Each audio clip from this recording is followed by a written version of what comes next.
नमस्कार मित्रों। पुस्तक दैट ग्रेट कंट्रोवर्सी में हमने देखा है कि परमेश्वर ने वफादार लोगों को उठाया था ताकि वे अपनी सच्चाई को, जैसे हम इस अद्भुत पुस्तक के माध्यम से हमारी यात्रा जारी रखते हैं, मैं आपको प्रोत्साहित करता हूं, अगर आपने अब तक नहीं किया है तो आज ही इसे greatcontroversyproject.org से डाउनलोड करें। परमेश्वर का वचन उस मजबूत आधार था जिस पर पुनर्जागरण निर्मित हुआ था, और जब बहादुर लोगों की सामान्य भाषाओं में बाइबल का अनुवाद करते थे, कभी कभी अपनी जान की कीमत पर, और अधिक लोगों की आंखें खुल गईं और उनके दिल गर्म हो गए जैसे ही उन्होंने शास्त्र में प्रकट होने वाले सुंदर सत्य को स्वीकार किया। जैसे जैसे समय बीतता गया, प्रोटेस्टेंट आंदोलन यूरोप में फैल गया और प्रताड़ना के बावजूद बढ़ता रहा। कुछ राष्ट्रों में बाइबल सत्य की रोशनी उज्ज्वल थी और लोग ने इसे खुशी से स्वीकार कर लिया। दूसरे देशों में जहां रोशनी लगभग बुझ गई थी, वहां लोग अंधेरे में छोड़ दिए गए थे। हम ग्रेट कंट्रोवर्सी में पढ़ते हैं, बाइबल के खिलाफ युद्ध फ्रांस में इतने सदियों तक चलाया गया और फ्रांसीसी क्रांति के संदर्भों में परिणत हुआ। वह भयानक उद्धारण सिर्फ रोम के शासन का परिणाम था जिसने शास्त्रों को दबाया। दुख से रोमन चर्च, जो मानव परंपरा और कर्मों द्वारा अपने मुक्ति को कमाने पर निर्मित था, इस साहित्य को 1000 से अधिक वर्षों तक दबाए रखा था। लेकिन 18वीं सदी के अंत तक इस दबाव के परिणाम फ्रांसीसी क्रांति की भयानक घटनाओं में स्पष्ट रूप से दिखाई देने लगे थे। कैथोलिक सर्वोपरि काल के दौरान शास्त्रों की दमन की भविष्यवाणी पूर्व विदों द्वारा की गई थी, और प्रकाशित वाक्य 11 और 2:11 में हम प्रतीक भाषा में लिखे गए भयानक परिणामों के बारे में पढ़ते हैं। यहोवा के दूत ने कहा, पवित्र नगर को चाल करेंगे 40 दिनों तक, और मैं अपने 2 गवाहों को शक्ति दूंगा, और वे टाट ओढ़े हुए 1266 दिनों तक भविष्यवाणी करेंगे। और जब उन्होंने अपनी गवाही समाप्त कर दी होगी, तो पशु जो अथाह कुंड में से निकलेगा, जो गहरे खाई से उठता है, उन पर युद्ध करेगा और उन्हें जीत लेगा और मार डालेगा, और उनके मरे हुए शरीर महान नगर की सड़क में पड़े रहेंगे, जो आत्मिक रूप से सोडोम और मिस्र कहलाता है, जहां हमारा प्रभु भी क्रूस पर चढ़ाया गया था। और जो लोग पृथ्वी पर रहते हैं वे उन पर खुश होंगे और उत्साह में आएंगे और एक दूसरे को उपहार भेजेंगे, क्योंकि ये 2 भविष्यवाणीकार उन्हें परेशान करते थे जो पृथ्वी पर रहते थे। और 3 दिनों और आधे दिनों के बाद परमेश्वर की जीवन की आत्मा उनमें प्रवेश करी और वे अपने पैरों पर खड़े हो गए, और जो लोग उन्हें देखते थे उन पर बड़ा भय पड़ा। इस महत्वपूर्ण बाइबल पाठ को हम कैसे समझें और इसे समझना क्यों महत्वपूर्ण है? सबसे पहले, परमेश्वर ने हमें बाइबल की प्रतीक्षा दी है कि वह भविष्य को जानते हैं और हम उसके वचन पर विश्वास कर सकते हैं। हमें यह आश्वासन मिल सकता है कि जो कुछ उसने कहा है वह होता है। बाइबल की भविष्यवाणियां सदियों से सच सिद्ध हुई हैं।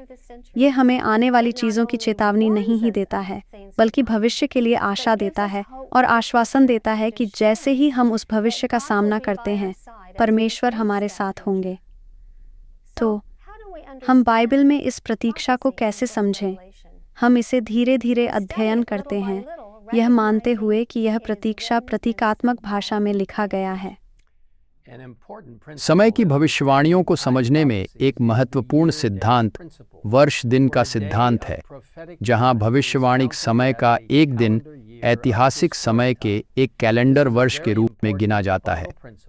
और हमारे पास उस अध्ययन में पूरी तरह से जाने का समय नहीं है। मैं आपको पूरी जानकारी प्राप्त करने के लिए स्क्रीन के नीचे दिखाए गए URL पर जाने की प्रोत्साहित करता हूं। प्रकाशित वाक्य 11:2-11 में उल्लिखित समय अवधियां 40 और 2 महीने और 1260 दिन एक समान है। ये दोनों समय वह समय प्रस्तुत करते हैं जिसमें परमेश्वर के वफादार लोग रोम से उत्पीड़न सहेंगे। पापल शासन के 1260 वर्ष ईसा पूर्व 528 में शुरू हुए और पूर्वानुमान के अनुसार 1798 में समाप्त होंगे।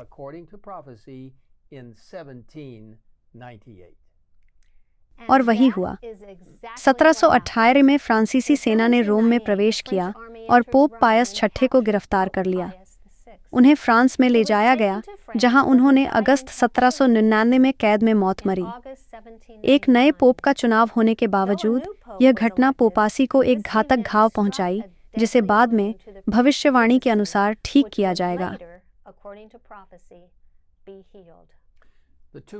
प्रकाशित वाक्य 11:3 में उल्लेखित 2 गवाह और पद 4 में 2 जैतून के पेड़ और 2 मोमबत्तियां के रूप में विवरणित पुरानी और नई धर्म ग्रंथों को प्रतिनिधित्व करते हैं। दोनों ईश्वर के नियम का समर्थन करते हैं और दोनों उद्धार की योजना के साक्षी हैं। वे पद 3 में टाट में ढंके हुए वर्षों के दौरान वर्णित हैं, जब कैथोलिक सर्वोत्तमता के 1260 वर्ष के दौरान कलीसिया ने उनकी साक्ष्य को दबाने का प्रयास किया।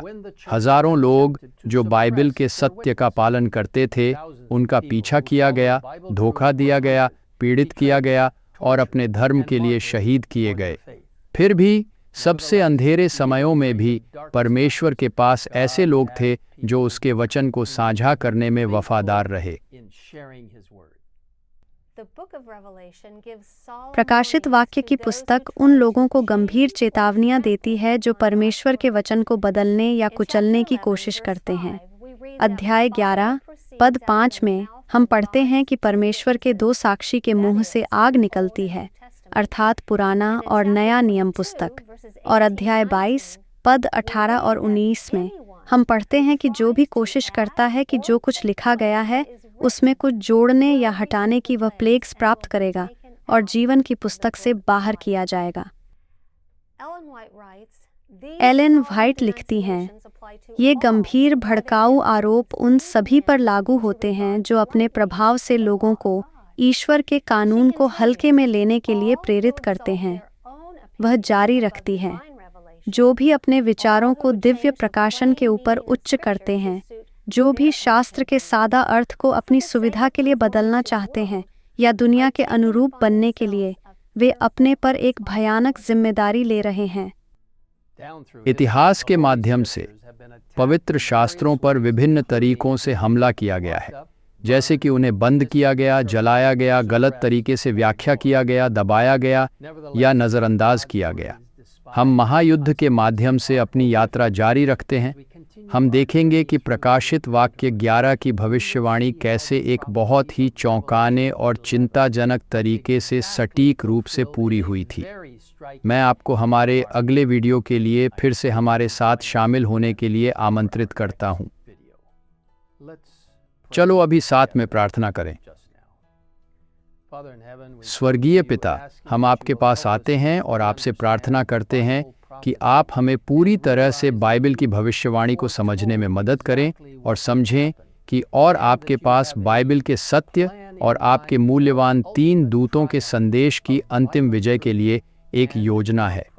हम आपका धन्यवाद करते हैं उन सभी कार्यों के लिए जिन्होंने युगों युगों से बाइबल के लिए मजबूती से खड़े रहे हैं। आज हमें भी ऐसा ही करने में मदद करें। यीशु के नाम में हम यह प्रार्थना करते हैं। आमीन।